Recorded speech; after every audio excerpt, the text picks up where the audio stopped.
Hello students, अब हम start करते हैं अपना next chapter number 2, relations and functions.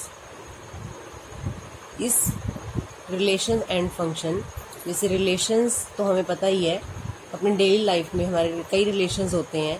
उसी तरह से मैथ्स में भी नंबर के कई रिलेशंस हैं। जैसे फॉर एग्जांपल हमें पता है कि 1 is less than 2, 4 is less than 5, 4 is equal to 4, मतलब is less than, is greater than, is equal to, ये दो नंबर के आपस के रिलेशंस हैं। इसी तरह से ज्योमेट्री में one line is parallel to other line, one line is perpendicular to other line, और two angles are equal, one angle is less than other. तो ये सभी क्या है, ज्योमेट्री के रिलेशंस हैं। तो रिलेशन एंड फंक्शन टॉपिक्स में हमारा जो पहला पॉइंट है that is ordered pair. Ordered pair क्या होता है? ऑर्डर्ड पेयर इस तरह से A B is a pair of elements या ऑब्जेक्ट्स का पेयर हो सकता है, taken in a specific order. इस स्पेसिफिक ऑर्डर का मतलब क्या है? इसका मतलब ये है कि ए और बी इसी ऑर्डर में ही लिए जाएं तो ये एक ऑर्डर पेयर है। अगर इसको मैं ए बी की जगह बी ए लिख दूं तो ये सेम ऑर्डर्ड पेयर नहीं है, ये एक अलग ऑर्डर्ड पेयर होगा। तो A B is not equal to B A. वो तभी इक्वल हो सकते हैं जब ए और बी इक्वल हों, तभी हम ए बी आगे पीछे कर सकते हैं। अदरवाइज ए बी और B A same ordered pair नहीं है। ए बी में ए को फर्स्ट एलिमेंट या फर्स्ट कंपोनेंट कहते हैं and B is called second element और second component of this ordered pair. If अगर हमें गिवन है A B is equal to C D, it means first component के इक्वल होगा एंड सेकंड कंपोनेंट के equal होगा। Then we can equate A is equal to C and B is equal to D. तो ये है हमारा ordered pair. Ordered pair क्या है? ए पेयर ऑफ एलिमेंट्स है या पेयर ऑफ ऑब्जेक्ट्स है। जैसे हम ये भी कह सकते हैं सॉक्स एंड शूज, ये एक ऑर्डर्ड पेयर बन गया। इसी तरह से हम एलिमेंट्स का या किसी भी ऑब्जेक्ट का ऑर्डर्ड पेयर बना सकते हैं। ऑर्डर्ड पेयर से रिलेटेड हमारा जो टॉपिक है वो है कार्टेशियन प्रोडक्ट। कार्टेशियन प्रोडक्ट क्या होती है? This is the product of two sets. जो सेट हमने पढ़े हैं फर्स्ट चैप्टर में, वो दो सेट ए बी की प्रोडक्ट को कार्टेशियन प्रोडक्ट कहा जाता है। अगर मैं इसको सेट बिल्डर फॉर्म में डिनोट करना चाहूँ, then A cross B is equal to A B. A B का मतलब यानी ए क्रॉस बी के अंदर क्या आएंगे? सारे के सारे ऑर्डर्ड पेयर आएंगे, एलिमेंट्स नहीं आएंगे। कार्टेशियन प्रोडक्ट के अंदर जैसे सेट के अंदर तो एलिमेंट आते हैं, कार्टेशियन प्रोडक्ट के अंदर क्या आएंगे? Ordered pair. कैसे होंगे वो ऑर्डर्ड पेयर? कि जो फर्स्ट एलिमेंट है वो फर्स्ट सेट से बिलोंग करेगा और जो इस ऑर्डर्ड पेयर का सेकंड कंपोनेंट है वो हमारे सेकंड सेट से बिलोंग करेगा। यानी A cross B is equal to A B such that A belongs to A and B belongs to B. इसको एक एग्जांपल से समझते हैं। हमने दो सेट लिए यहाँ पर, एक सेट ए है 1 2 3 और बी है 4 5। अब हम यहाँ से ए क्रॉस बी और बी क्रॉस ए निकाल के दिखा रहे हैं, कार्टेशियन प्रोडक्ट कर रहे हैं दो सेट की। कैसे करते हैं कार्टेशियन प्रोडक्ट? ए की बी से आपने करनी है, ए को आगे लिखा जाएगा, बी को पीछे लिखा जाएगा। ए क्रॉस बी के लिए पहले ए का फर्स्ट एलिमेंट लेंगे और उसकी बी के दोनों एलिमेंट से ऑर्डर्ड पेयर बनाएंगे 1 4 1 5। फिर 2 का ऑर्डर्ड पेयर बनेगा 2 4 2 5। फिर 3 का बनेगा 3 4 3 5। लेकिन ये ध्यान रखना है कि हमने यहाँ लिखा है जो फर्स्ट एलिमेंट है वो फर्स्ट सेट से होना चाहिए, जो सेकंड एलिमेंट है वो सेकंड सेट का होना चाहिए। तो 1 4 यानी जो फर्स्ट एलिमेंट हैं वो सारे के सारे ए सेट के हैं और जो सेकंड कंपोनेंट है वो बी सेट का है। और ए क्रॉस बी के अंदर क्या आ रहे हैं? ये सारे के सारे ऑर्डर्ड पेयर आ रहे हैं। ऐसे अगर मैं बी क्रॉस ए निकाल के देखूँ तो बी यानी कि जो फर्स्ट कंपोनेंट हो वो बी सेट का होना चाहिए। तो पहले बी सेट का एक कंपोनेंट लेना है 4, उसका ऑर्डर्ड पेयर बनाना है 1 के साथ। तो 4 1 4 2 4 3 5 1 5 2 5 3। तो ये हमारे इसकी कार्टेशियन प्रोडक्ट बन गई बी क्रॉस ए। अब हम अगर दोनों को ऑब्जर्व करें, here we clear that A cross B is not equal to B cross A. A cross B is not equal to B cross A. ये कभी भी कार्टेशियन प्रोडक्ट सेम नहीं आएगी। A cross B is not equal to B cross A. लेकिन अगर मैं इसके number of ordered pair count करूं, ये सेट है एक तरह से, ए क्रॉस बी क्या एक सेट है, और ये जो है एक एलिमेंट है, इस एक ऑर्डर्ड पेयर इस एक सेट का एक एलिमेंट है। तो इसके अंदर कितने ऑर्डर्ड पेयर हैं? 1 2 3 4 5 6, यानी इस सेट के अंदर 6 एलिमेंट्स हैं। तो number of A cross B के इतने हैं 6, और बी क्रॉस ए के भी 1 2 3 4 5 6, ये कितने हैं 6। तो number of A cross B is always equal to number of B cross A. लेकिन ऑर्डर्ड पेयर सेम नहीं होंगे, बट उनके नंबर जो है वो सेम होंगे, और वो कितने हैं? 6 हैं। ए के अंदर कितने एलिमेंट्स हैं? 3, बी के अंदर है 2, तो number of A cross B कितने हैं? 6। कैसे निकाल सकते हैं? Number of A cross number of B. तो ये हमारा था कार्टेशियन प्रोडक्ट के नंबर ऑफ एलिमेंट्स, और कार्टेशियन प्रोडक्ट हम कैसे फाइंड आउट करते हैं। जो कार्टेशियन प्रोडक्ट है वो किसका सेट होता है? ऑर्डर्ड पेयर का सेट होता है। आगे करते हैं अब हम कि अब मुझे इसके सबसेट्स निकालने हैं, इस कार्टेशियन प्रोडक्ट के मुझे सबसेट्स निकालने हैं, तो वो कितने होंगे? वो मान लो नंबर ऑफ एलिमेंट्स जो हैं, ए के अंदर m एलिमेंट्स हैं, और एक दूसरा सेट है नंबर ऑफ बी, वो n एलिमेंट्स हैं। तो हमें पता है कि ए क्रॉस बी में कितने एलिमेंट्स होंगे? ए क्रॉस बी में होंगे एलिमेंट्स m इंटू n, यानी कि mn elements. A cross B में mn एलिमेंट्स होंगे, क्योंकि हमने फॉर्मूला किया है number of A cross B is equal to number of A cross number of B. तो m इंटू n ये होंगे। अब हमें पता है कि एक सेट के सबसेट कितने होते हैं? 2 की पावर जितने उसके एलिमेंट्स हैं। ये ए क्रॉस बी क्या है? एक सेट है, और इस सेट के अंदर कितने एलिमेंट्स हैं? mn। तो नंबर ऑफ सबसेट्स कितने होंगे? Number of subsets of A cross B is equal to 2 की पावर mn। mn क्यों? क्योंकि सेट के अंदर कितने एलिमेंट्स हैं? mn। तो सबसेट्स कितने होंगे? 2 की पावर mn। तो इतने सबसेट्स होंगे ए क्रॉस बी के, और बी क्रॉस ए के भी इतने ही सबसेट्स होंगे। इसके बाद कुछ 1-2 पॉइंट्स हैं जो हमें ध्यान रखने हैं कार्टेशियन प्रोडक्ट के बारे में। कार्टेशियन प्रोडक्ट पहले तो ये कि जो ऑर्डर्ड पेयर है उसको ए बी इस तरह से लिखना है, इसको ऐसे नहीं लिखना सेट की फॉर्म में। ये ए बी का सेट है जिसके अंदर 2 एलिमेंट है, और ये ए बी का मतलब है ऑर्डर्ड पेयर। फिर कार्टेशियन प्रोडक्ट एक सेट की भी हो सकती है, यानी ए की कार्टेशियन प्रोडक्ट ए के साथ भी हो सकती है। हमने कोई एक सेट ले लिया, एक सेट ए बी लिया मैंने, इसके अंदर ये 2 एलिमेंट्स हैं, और मुझे अब कार्टेशियन प्रोडक्ट निकालनी है ए क्रॉस ए। तो उसमें क्या होंगे? ए की क्रॉस प्रोडक्ट करनी है ए से ही। तो पहला एलिमेंट क्या है? ए का ए के साथ ऑर्डर पेयर बनेगा, फिर ए का बी के साथ बनेगा। अब दूसरा एलिमेंट लेंगे बी का ए के साथ, फिर बी का बी के साथ। तो ये है ए क्रॉस ए। इसमें क्या होगा? पहला एलिमेंट भी ए सेट से बिलोंग करेगा, दूसरा एलिमेंट भी ए सेट का ही होगा, ए cross A.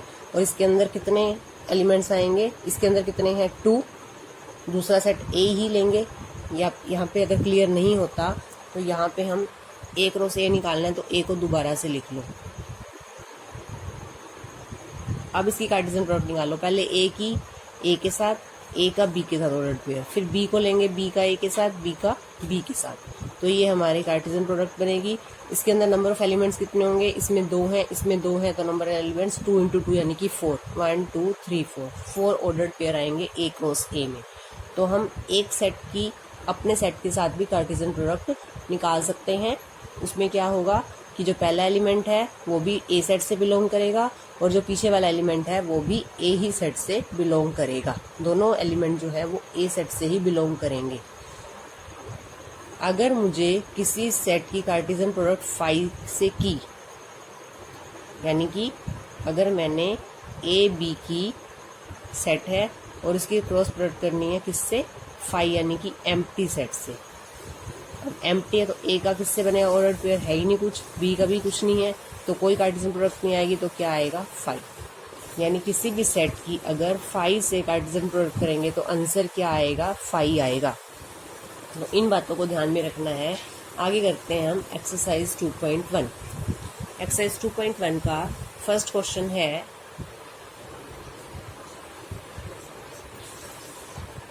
Question number 1,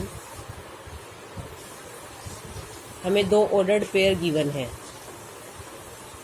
x/3 + 1 y - 2/3 is equal to 5/3 1/3। ये हमें गिवन है और हमें फाइंड x एंड y, ये हमारा क्वेश्चन है। x y हमें फाइंड करने हैं और ये हमें गिवन है, ये ऑर्डर्ड पेयर इसके इक्वल है। अभी हमने किया है, जब दो ऑर्डर्ड पेयर इक्वल होते हैं तो फर्स्ट कंपोनेंट फर्स्ट के इक्वल होता है, सेकंड कंपोनेंट सेकंड के इक्वल होता है। तो यहाँ पे क्या लिखेंगे, दिस इम्प्लाइज, क्योंकि दोनों ऑर्डर्ड पेयर सेम है।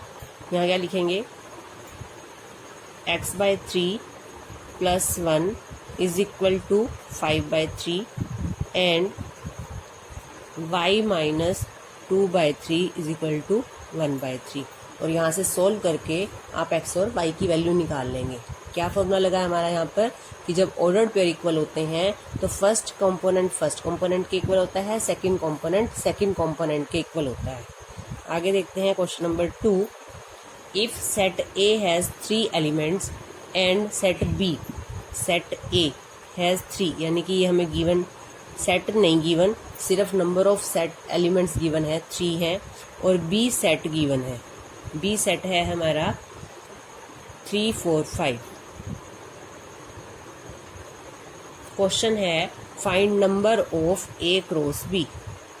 ओनली नंबर बताने हैं आपको, सेट गिवन, सेट नहीं बताना, number of A cross B बताना है। नंबर ऑफ A तो 3 है और नंबर ऑफ B कितने हैं, वो भी कितने हैं 3। तो number of A cross B का फॉर्मूला लगा देंगे यहाँ पे, number of A cross number of B। A में 3 है, B में भी 3 है, तो 3 3 ज़ा 9। तो number of A cross B कितने आएंगे, 9 एलिमेंट्स आएंगे, 9 ऑर्डर्ड पेयर आएंगे। नेक्स्ट क्वेश्चन, हमें 2 सेट गिवन है, एक सेट G और दूसरा H, और हमें G क्रॉस H और H क्रॉस G निकालना है। तो ये क्वेश्चन आप करेंगे। फोर्थ क्वेश्चन है, state whether each of the following statement are true और फॉल्स। हमें ट्रू और फॉल्स बताना है कि कौन सी स्टेटमेंट ट्रू है, कौन सी फॉल्स है। If the statement is false, rewrite the given statement correctly. अगर स्टेटमेंट फॉल्स है तो आपने उसको करेक्ट करके बताना है। फर्स्ट पार्ट देखते हैं इसका, if P is equal to MN, एक सेट गिवन है P और एक सेट Q गिवन है, Q है NM, और हमें ये कहते हैं PQ भी गिवन है, P cross Q is equal to MN NM। हमें बताना है ये ट्रू है या फॉल्स। P सेट ये है, ये Q सेट है, क्या P क्रॉस Q यही आएगा, MN और NM। P के अंदर कितने एलिमेंट हैं, 2, Q के अंदर कितने हैं, 2, तो 2 × 2 4 एलिमेंट्स होने चाहिए P Q में, लेकिन यहाँ पर कितने हैं, 2 ही एलिमेंट हैं। This statement is false. और अगर फॉल्स है तो अब हमें से करेक्ट करके, यानी P क्रॉस Q हमें बताना है क्या आएगा। तो P क्रॉस Q हम लिख के बताएंगे कितना आएगा, MN, फिर M की M के साथ ऑर्डर्ड पेयर, फिर N का N के साथ ऑर्डर्ड पेयर, फिर N का M के साथ ऑर्डर्ड पेयर। तो ये हमारे 4 एलिमेंट आएंगे P क्रॉस Q में। सेकेंड पार्ट है, if A B are non empty sets then A cross B is, A and B non empty set है, and A cross B is ordered pair of X Y such that X belongs to A and Y belongs to B। ये तो हमारी definition है A cross B की कि X element A से belong करेगा, Y element B set से belong करेगा, हैंस दिस इज ट्रू। ये स्टेटमेंट हमारी ट्रू है।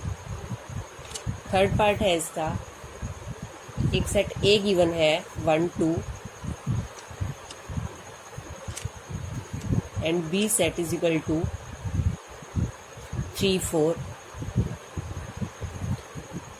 A cross B intersection 5 is equal to 5। ये बताना है ट्रू है या फॉल्स। अब हमें पता है कि एक सेट की 5 से क्रॉस प्रोडक्ट करें तो 5 आता है। पहले देखेंगे बी इंटरसेक्शन 5 क्या होता है। ए क्रॉस बी इंटरसेक्शन 5 क्या होता है, 5 इज इक्वल टू, और ए और 5 की करेंगे तो 5। तो ये स्टेटमेंट क्या है, this statement is true. Next question है क्वेश्चन नंबर 5। एक सेट ए गिवन है हमें और हमें फाइंड करना है ए क्रॉस ए। अब हमने 3 बार क्रॉस प्रोडक्ट करनी है इसकी, तो पहले हम सिर्फ ए क्रॉस ए निकालते हैं। तो ए क्रॉस ए निकालने के लिए अगर कंफर्टेबल है तो आप एक ए सेट को 2 बार लिख लो। ये हमारा सेट है। अब हम यहाँ से क्या निकाल रहे हैं, ए क्रॉस ए। ए क्रॉस ए में क्या आएंगे, ऑर्डर्ड पेयर आएंगे, -1 -1 -1 का 1 के साथ ऑर्डर्ड पेयर, फिर 1 का -1 के साथ, फिर 1 का 1 के साथ। तो ये हमारा आ गया ए क्रॉस ए। अब हमें क्या निकालना है, ए क्रॉस ए। अब यहाँ पे ए सेट को फिर से लिख लेंगे, -1 1। अब हमें क्या करना है, पहला ऑर्डर्ड पेयर लेना है, इसकी दोनों के साथ कार्टेशियन प्रोडक्ट बनानी है, -1 -1 -1। ये पहले लिखे जाएंगे, ये वाला एलिमेंट बाद में इसके पीछे लिखा जाएगा। -1 -1 का 1 के साथ ऑर्डर्ड पेयर बनाएंगे, -1 -1 1। अब सेकंड ऑर्डर पेयर लेंगे, -1 1 -1 -1 1 1। अब थर्ड लेंगे, 1 -1 -1 1 -1 1। फिर ये लेंगे 1 1 1 1 1 1 -1 1 1 1। तो ये हमारे ऑर्डर्ड पेयर बन गए हैं और इनको काउंट करते हैं कितने आने चाहिए हमारे ऑर्डर्ड पेयर। 2 इसमें है, 2 इसमें है, 2 इसमें है, 2 2 ज़ा 4, 4 2 ज़ा 8। तो 8 एलिमेंट्स आने चाहिए, 1 2 3 4 5 6 7 8 हमारे। और इसको क्या बोलते हैं, ऑर्डर्ड पेयर नहीं, ऑर्डर्ड ट्रिपलेट। ट्रिपलेट क्यों, क्योंकि इसके अंदर 3 एलिमेंट्स हैं। एक ऑर्डर्ड पेयर के अंदर कितने हैं, 3 एलिमेंट्स हैं। This is called ordered triplet. तो this is the method of to find A cross A. Next question है, हमें ए क्रॉस बी गिवन है। ए क्रॉस बी गिवन है, उसके अंदर कौन कौन से ऑर्डर्ड पेयर हैं, A X, A Y, B X, B Y.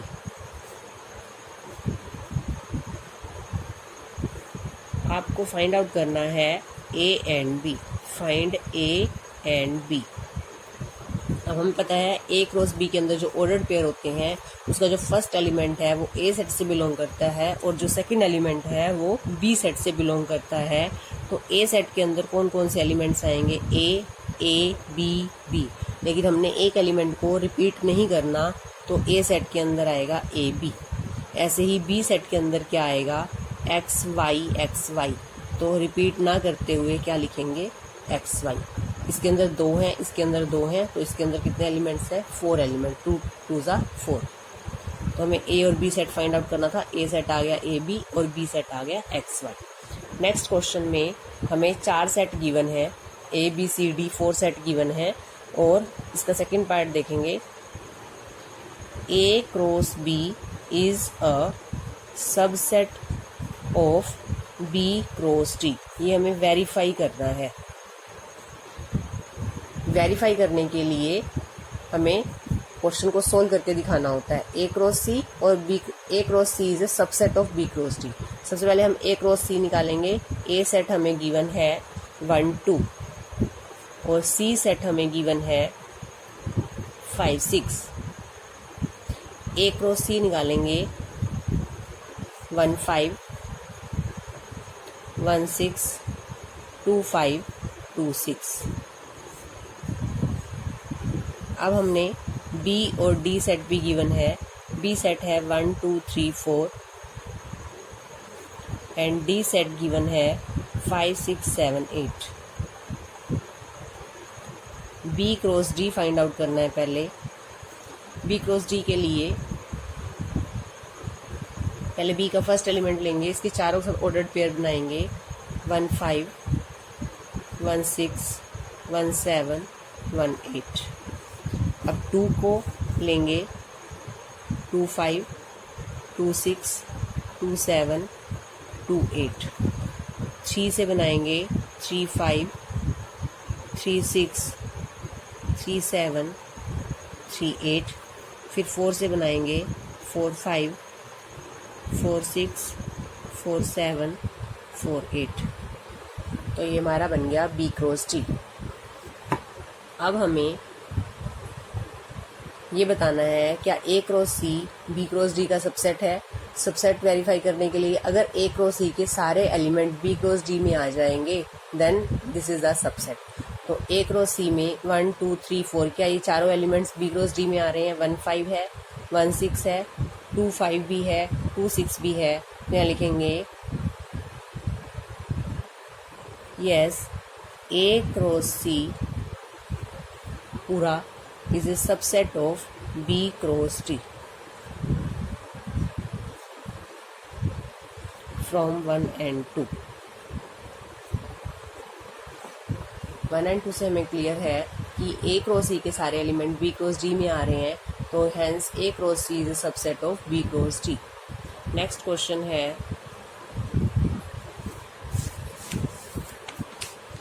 A B दो सेट गिवन है और A क्रॉस B हमें सेट लिखना है और हमें बताने हैं कि A क्रॉस B के कितने सबसेट होंगे। नेक्स्ट क्वेश्चन देखते हैं, question number 9।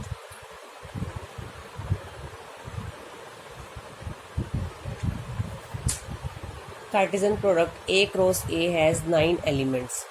A cross A में number of A cross A given है हमें 9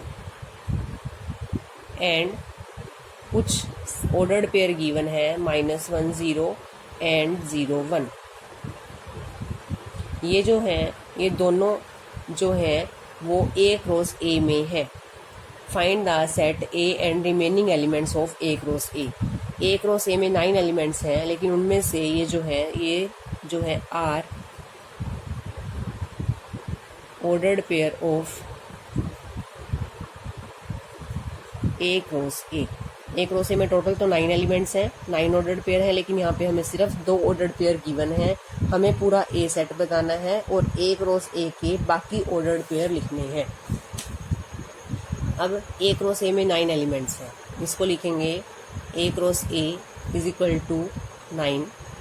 A क्रॉस A का फॉर्मूला लगाएंगे यहाँ पे number of A into number of A, और 9 को लिख सकते हैं 3 क्रॉस 3, क्योंकि यहाँ पे दोनों सेम है तो यहाँ भी सेम होना चाहिए। यहाँ से अगर कंपेयर करेंगे तो यहाँ से क्या आ जाएगा, number of A is equal to 3, यानी सेट A के अंदर 3 एलिमेंट्स हैं। फिर से देखते हैं एक बार, number of A cross A given है 9।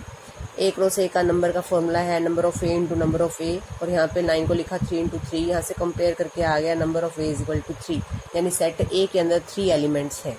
अब A क्रॉस A में यहाँ लिखेंगे -1 0 and 0 1 are elements of A cross A।